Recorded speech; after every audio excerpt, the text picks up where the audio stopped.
شیطان نے اللہ تعالیٰ سے کیا وعدہ کیا تھا کہ میں تیرے بندوں کو بھٹکاؤں گا، جب جب وہ تیرے راستے پہ چلیں گے تو میں تو آؤں گا اور میں ان کو بھٹکاؤں گا۔ تو پھر اللہ تعالیٰ نے کہا کہ یہ میرا بھی وعدہ ہے، اس نے کہا تھا نا کہ میں انسانوں کو گناہ کے اوپر مجبور کر دوں گا، ان کو گناہ کے راستے پہ لے کے آؤں گا۔ تو اللہ تعالیٰ نے کہا تھا یہ میرا بھی وعدہ ہے، جب جب میرا بندہ توبہ کرے گا تو میں اس کی توبہ قبول کروں گا۔ اور اللہ تعالیٰ کو سب سے زیادہ توبہ پتہ ہے کس کی پسند ہے؟ ایک جوان شخص کی، ایک جوان انسان کی اللہ تعالیٰ کو توبہ بڑی پسند ہے۔ اور قیامت کے روز جو ہے ایک اسپیشل سایہ ہوگا، جب ہم سارے حشر کے میدان میں کھڑے ہوں گے اللہ تعالیٰ کے سامنے اور ہمارا حساب کتاب ہو رہا ہوگا۔ آپ کو پتہ وہ کتنا گرم دن ہوگا ہمارے لیے، ٹھیک ہے؟ اور اس دن اس حشر کے میدان میں کوئی سایہ نہیں ہوگا، یہاں تک کہ کوئی درخت بھی نہیں ہوگا، ٹھیک ہے؟ لیکن اللہ تعالیٰ کچھ لوگوں کے سر پہ ایک سائبان مقرر کر دے گا، ایک بادل مقرر کر دے گا، اس میں سے ایک وہ شخص ہوگا جس نے اپنی جوانی اللہ کی خاطر گزاری ہوگی، ٹھیک ہے؟ اور آپ دیکھیں کہ جب ہم جوانی میں ہی اللہ کی طرف ہو جاتے ہیں، میں نے بہت سارے لوگوں کو دیکھا ہے کہ وہ بڑھاپے میں جا کے نماز قرآن کی طرف آتے ہیں، چلیں وہ بھی بہت اچھی بات ہے، لیکن تب تک ان کے بچے ان کے ہاتھ سے نکل جاتے ہیں۔ ایک جوان کی توبہ دیکھیں نا، اس کی اسپیسیفیکیشنز کیا ہیں، کیا کیا اس کا فائدہ ہوتا ہے ایک جوان کو اگر وہ جوانی میں اللہ سے توبہ کرتا ہے کہ اس نے تمام زندگی اللہ کی خاطر گزاری ہوتی، تو اس کے سر پہ ایک صاحبان اللہ مقرر کرے گا کہ وہ جب تک اس کا حساب نہیں ہونا وہ صاحبان اس کے سر پہ کھڑا رہے گا، وہ بادل اس کے سر پہ کھڑا رہے گا۔ تو اندازہ کریں کہ کاش کہ ہم وہ جوان، ہم بھی اللہ تعالیٰ سے کہیں گے یا اللہ ہم نے اپنی جوانی تیرے راستے پہ خرچ کی ہے، بجائے اس کے کہ ہم بڑھاپے میں جا کے سوچیں۔ لیکن جو مقام جو ہے ایک جوان کا ہوگا، جو حضرت علی کا ہے، وہ ہمارا نہیں ہو سکتا۔ انہوں نے تو بچپن سے اللہ کا راستہ فالو کیا، ٹھیک ہے؟ پہلے جو بچے تھے جو مسلمان ہوئے، اسی طرح حضرت خدیجہ نے اپنی تمام تر مال جو اللہ کے راستے پہ لگا دیا۔ تو پھر آگے حدیث میں ہم نے یہ پڑھا کہ اللہ نے جب وعدہ کیا نا بندے، اللہ نے کہا کہ بھئی میرا بھی وعدہ ہے، جب جب میرا بندہ جو ہے توبہ کرے گا نا تو میں اس کے پچھلے سارے گناہ معاف کر دوں گا۔ تو حدیث میں یہی آتا ہے کہ انسان جو ہے نا جب وہ گناہ کرتا ہے اور پھر وہ توبہ کرتا ہے، اللہ اس کے تمام پچھلے گناہ معاف کر دیتا ہے، پھر اس سے گناہ ہوتا ہے، وہ پھر توبہ کرتا ہے، اللہ پھر اس کے تمام گناہ معاف کر دیتا ہے، ٹھیک ہے؟ اور پھر ایک وقت آتا ہے کہ شیطان اس کے راستے سے ہی ہٹ جاتا ہے کہ اس بندے نے تو کبھی مطلب پھر گناہ کرنا، پھر توبہ کر لینی ہے، اس کے گناہوں کے راستے سے ہی ہٹ جاؤ۔ تو اس کے راستے مطلب آپ دیکھیں کہ ایسے انسان پھر جو بار بار توبہ کرتے رہتے ہیں، جن کو بار بار اپنی غلطیوں کا احساس ہوتا ہے، ہم لوگ بار بار روز اپنے اندر دیکھتے ہیں کہ ہاں ہم سے یہاں غلطی ہوگی، لیکن بعض اوقات ہوتا ہے نا نہیں میں نہیں کر سکتی، ہو نہیں سکتا، دیکھو اب یہ دنیا ہے، میری فیملی ایسی ہے، اگر ایسے ہو گیا تو پھر کیا ہوگا، ویسے ہو گیا تو پھر کیا ہوگا، ٹھیک ہے؟ میں نے کہا نا کہ ہم لوگ اللہ پہ ایمان لائے ہیں، غیب پہ ایمان لائے ہیں، ٹھیک ہے؟ تو انسان کی زندگی ویسی گزرتی ہے جیسا اس کا ایمان ہوتا ہے، ٹھیک ہے؟ اگر میرا ایمان، وہ کون سے وہ تھے نا بزرگ جو بسم اللہ پڑھ کے اور دریا پار کر لیتے تھے، آپ نے سنی ہوں گی یہ باتیں، اور یہ حقیقت ہے، ٹھیک ہے؟ اور آپ یہ دیکھیں کہ وہ تھے نا خالد بن ولید تھے نا رضی اللہ عنہ، انہوں نے وہ بسم اللہ الذی لا یضر مع اسمہ شیء فی الارض ولا فی السماء وهو السمیع العلیم، یہ پڑھ کے جو ہے، یا طارق بن زیاد کے بارے میں کہا جاتا ہے کہ انہوں نے یہ پڑھ کے جو ہے نا وہ چاٹ لی تھیں تلواریں جن کے اوپر زہر لگا ہوا تھا، اور انہوں نے کہا بتاؤ کہاں پہ زہر ہے، اور ان کو کچھ بھی نہیں ہوا تھا، ٹھیک ہے؟ تو بیسیکلی ایمان کی بات ہے نا، ان کا ایمان تھا کہ ہم نے یہ والی دعا پڑھ لی ہے تو ہمیں کچھ بھی نہیں ہوتا۔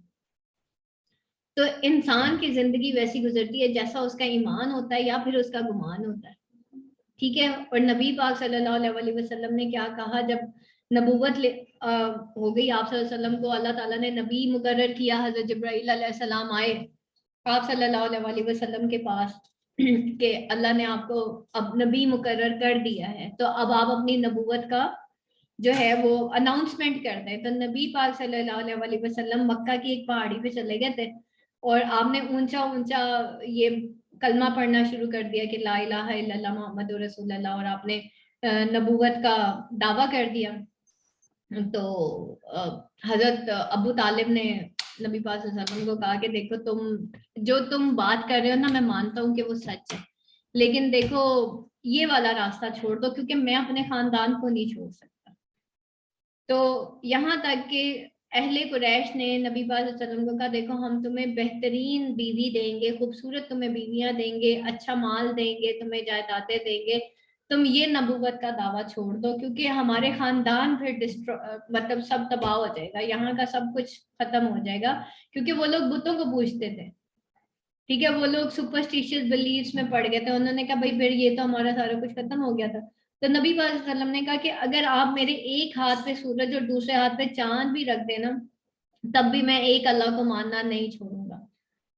ٹھیک ہے, اور ہمارے لیے چاند اور سورج کیا ہے؟ ہمارے لیے چاند اور سورج یہی ہے کہ یہ آج کی جو ٹریڈیشنز جو ہمارے ہاتھ میں رکھ دی گئی ہیں, ہمارے لیے چاند اور سورج کیا ہے؟ ہمارے لیے یہ دنیا ہے جو چاند اور سورج ہے.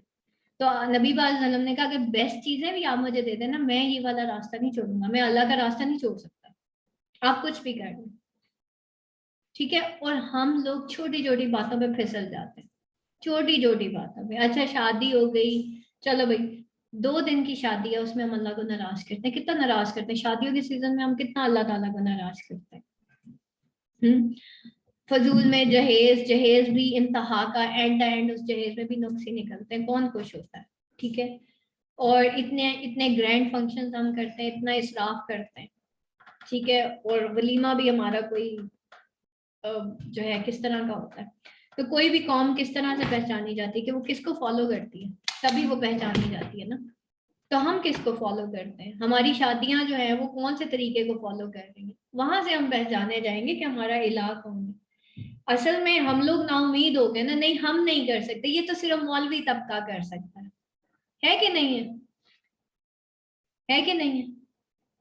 ٹھیک ہے, بٹ ہم اپنی فیملی کے اندر پہلا امید کا قطرہ کیوں نہیں بنتے؟ بارش کا پہلا قطرہ میں کیوں نہیں؟ اپنے خاندان میں پہلا اسٹیپ میں کیوں نہیں لے سکتی؟ کیا میں بارش کا پہلا قطرہ نہیں بن سکتی؟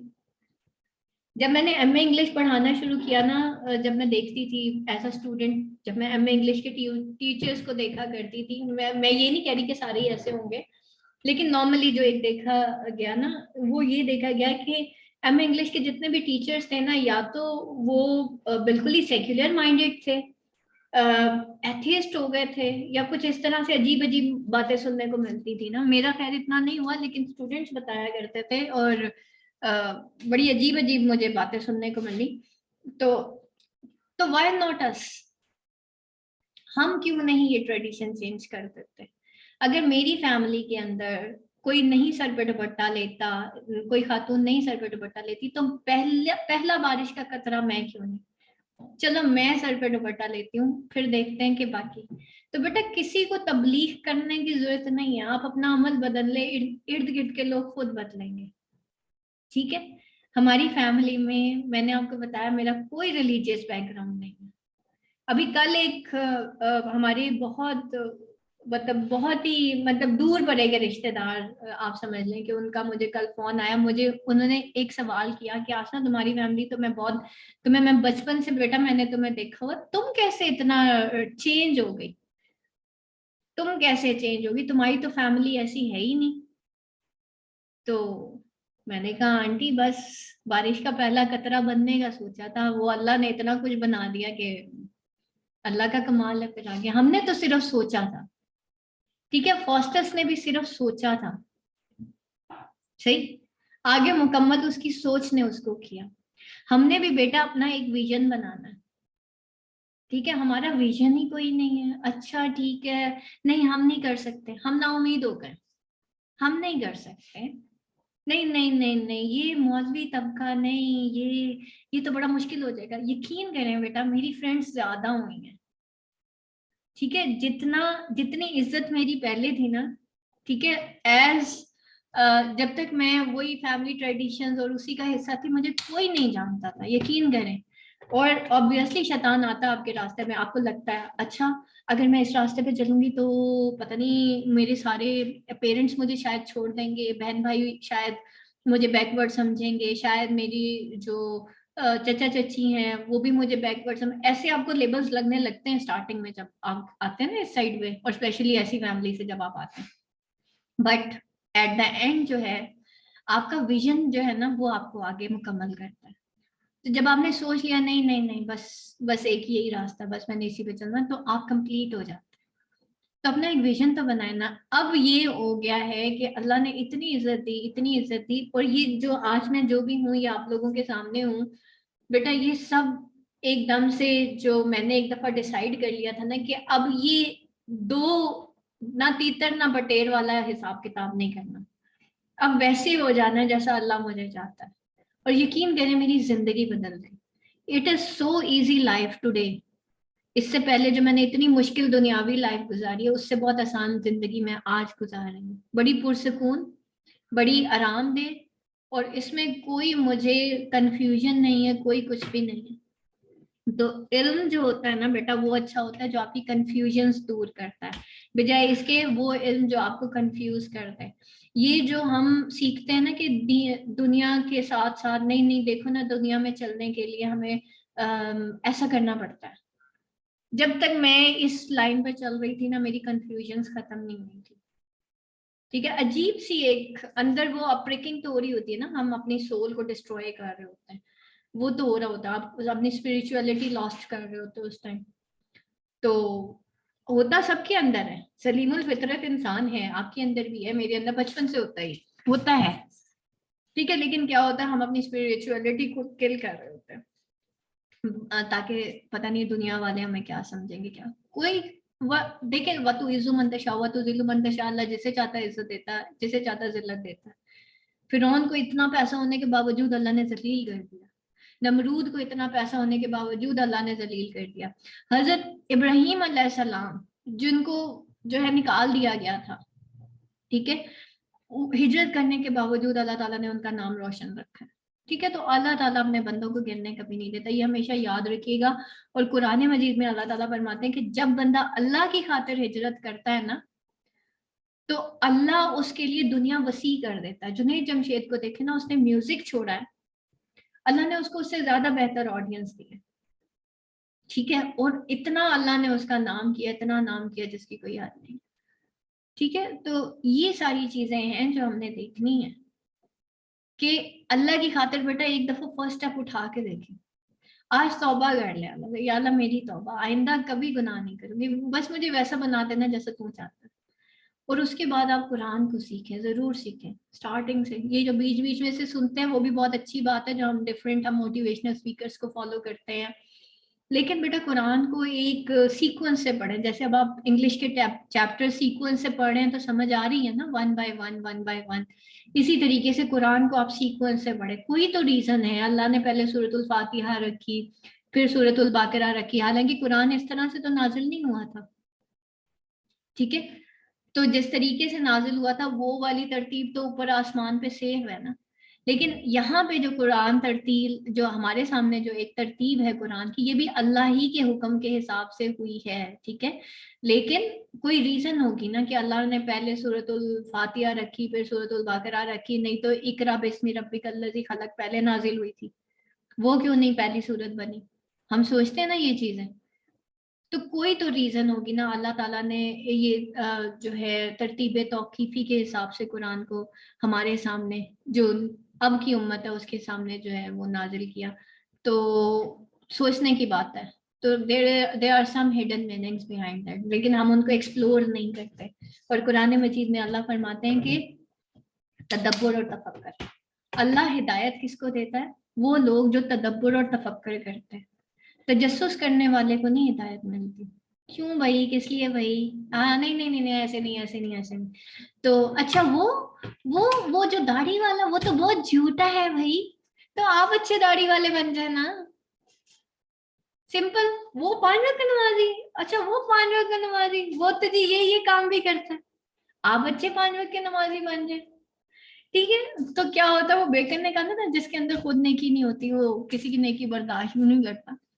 تو یہ چیزیں بیٹا ہم نے اپنے لے کے آنی ہے, نا امیدی ختم کریں اور فرسٹ اسٹیپ لے لیں. اور اللہ بیٹا ویٹ کر رہا ہوتا ہے بندے کا نا. ابھی ہم نے ایک قدم اٹھایا نہیں اور اللہ نے آگے سے پکڑا نہیں. ٹھیک ہے, صرف ابھی ہوا میں ہوتا ہے نا قدم, اللہ پکڑ لیتا ہے. لیکن اللہ اتنا غیرت مند ہے, پہلی بات یہ اللہ ہم سے قربانی مانگتا ہے, قربانی لیتا نہیں ہے. اللہ تعالیٰ نے حضرت ابراہیم علیہ السلام سے قربانی مانگی تھی بیٹے کی، لیکن قربانی لی نہیں، ٹھیک ہے.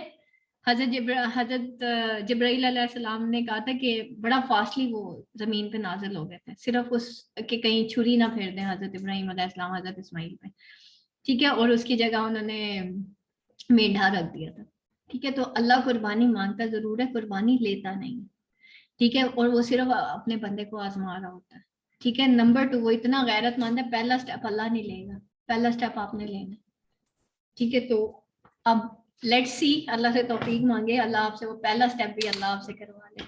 یہاں تک بیٹا کسی کا کوئی کوشچن، اینی تھنگ؟